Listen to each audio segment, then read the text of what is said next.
Hello, welcome to Graceful Grammar Lessons. This lesson will cover the words whole and whole. They are homophones, meaning that they sound alike, but have different meanings and spellings. Let's look at each one individually. Whole.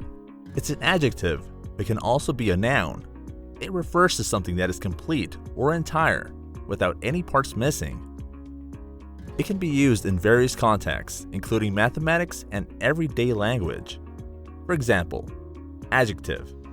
I ate the whole pizza by myself. After the meeting, we had a whole hour to discuss our plans.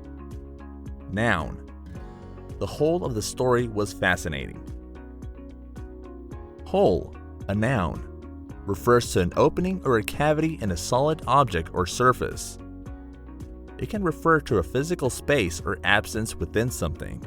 For example, there's a hole in my sock.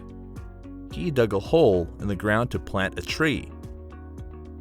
After losing his job, he felt like he had a hole in his life. To summarize, whole, complete. Think of it as something that is not divided. Whole, opening. Visualize it as a space where something is missing. Don't forget to subscribe, share, comment, and hit that notification bell so you don't miss a lesson.